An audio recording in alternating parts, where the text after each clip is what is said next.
नमो नमः प्रिय छात्राः। अद्य वयं सदाचारः इत्यस्य पाठस्य पंचम षष्ठ प्रश्नयोः उत्तराणि ज्ञास्यामः। बच्चों, पांचवें प्रश्न में है प्रश्न मध्ये त्रीणि क्रियापदानि सन्ति, अर्थात प्रश्न के बीच में 3 क्रियापद हैं। अब हम जानते हैं कौन कौन से 3 क्रियापद हैं। ब्रूयात, सेवेत, स्यात्। ब्रूयात का अर्थ है बोलना चाहिए, सेवेत का अर्थ है सेवा करनी चाहिए और स्यात् का अर्थ है होना चाहिए अथवा होनी चाहिए। तानि प्रयुज्य सार्थक वाक्यानि रचयत। उनका प्रयोग करके सार्थक वाक्य बनाओ। किनका प्रयोग करके? इन तीनों क्रियापदों का प्रयोग करके। बच्चों, क्लॉकवाइज हम वाक्य बनाना शुरू करते हैं। मनसा मातरम पितरम च सेवेत। मन से माता पिता की सेवा करनी चाहिए, यानी माता पिता के प्रति मन में भी सम्मान होना चाहिए। सत्यम प्रियम च ब्रूयात। सत्य और प्रिय बोलना चाहिए। वाचा गुरुम सेवेत। वाणी से गुरु की सेवा करनी चाहिए, यानी गुरु के साथ शिष्टता पूर्वक बोलना चाहिए। सत्यम अप्रियम च न ब्रूयात। अप्रिय सत्य नहीं बोलना चाहिए, यानी जिस सत्य से किसी का अप्रिय हो ऐसा सत्य नहीं बोलना चाहिए। व्यवहारे कदाचन कौटिल्यम न स्यात्। व्यवहार में कभी भी कुटिलता नहीं होनी चाहिए। कुटिलता आपको बताया था कि मन में कुछ और व्यवहार में कुछ और, तो व्यवहार में कुटिलता नहीं होनी चाहिए। स्यात् माने नहीं होनी, स्यात् माने होनी चाहिए। न स्यात् क्योंकि न यहाँ पर आया है, तो न स्यात् अर्थात नहीं होनी चाहिए। अगला है श्रेष्ठम जनम कर्मणा सेवेत। श्रेष्ठ जन की कर्म से सेवा करनी चाहिए, यानी जो हमसे श्रेष्ठ हैं ज्ञान में अथवा व्यवहार में, वाणी में, उनकी हमेशा कर्म के द्वारा सेवा करनी चाहिए, यानी ऐसे कार्य करने चाहिए जिनसे उनका सम्मान हो। अगला है व्यवहारे सर्वदा औदार्यम। इसके साथ हो जाएगा स्यात्। व्यवहार में हमेशा उदारता होनी चाहिए। औदार्यम माने उदारता। औदार्यम माने उदारता। व्यवहारे सप्तमी विभक्ति का एक वचन, स्यात् होनी चाहिए। अनृतम प्रियम च न ब्रूयात।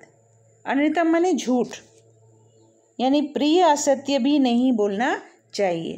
प्रिय असत्य नहीं बोलना चाहिए, यानी जो सुनने में मधुर लगे किंतु असत्य हो, ऐसा भी हमें नहीं बोलना चाहिए। ब्रूयात आएगा इसके साथ। तो बच्चों, ये वाक्य तो पूरा हो गया है।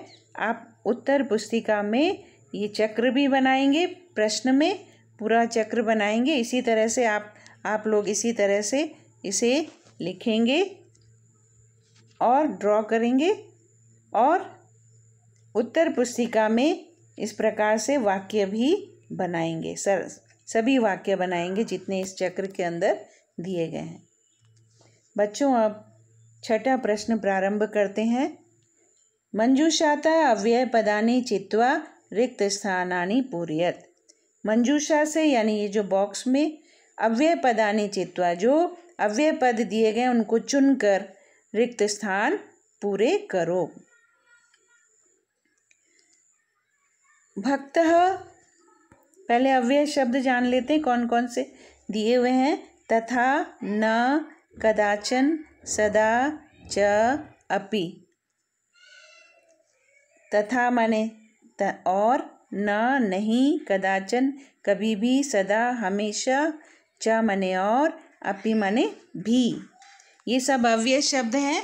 अव्यय शब्द के बारे में बच्चों आपको बताया हुआ है कि जो हमेशा एक ही स्थिति में रहते हैं उन्हें अव्यय शब्द कहते हैं, और जो जिनके विभक्ति, वचन एवं लिंग नहीं बदलते वे अव्यय शब्द होते हैं।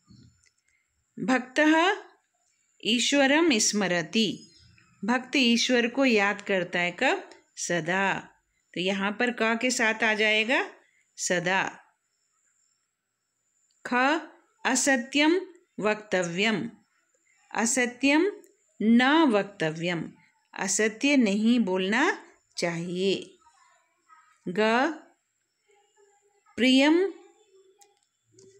तथा सत्यम वदेत, प्रिय तथा सत्य बोलना चाहिए।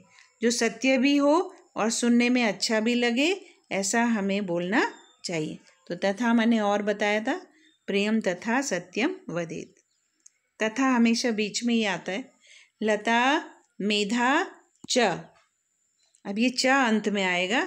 विद्यालयम गच्छता, लता और मेधा विद्यालय जाती हैं। च का प्रयोग संस्कृत में हमेशा बाद में होता है। कुशली कुशली भवान, आप कुशल हैं। तो यहाँ पर प्रश्नवाचक चिन्ह लगा है, शुरू में आएगा अपि। अपि माने बच्चों भी होता है, किंतु जब वाक्य के प्रारंभ में अपि का प्रयोग होता है तो ये प्रश्नवाचक हो जाता है। तो यहाँ पर होगा क्या आप कुशल हैं। भवान माने आप, कुशली माने कुशल हैं। क्या आप कुशल हैं।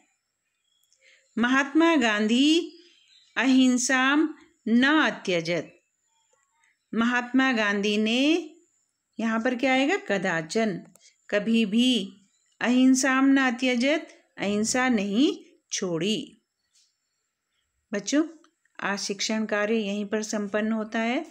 आप ये सारा कार्य अपनी उत्तर पुस्तिका में करेंगे। वीडियो के माध्यम से आपको समझ में आ गया होगा। यदि नहीं समझ में आया होगा तो आप पूछ सकते हैं। धन्यवाद।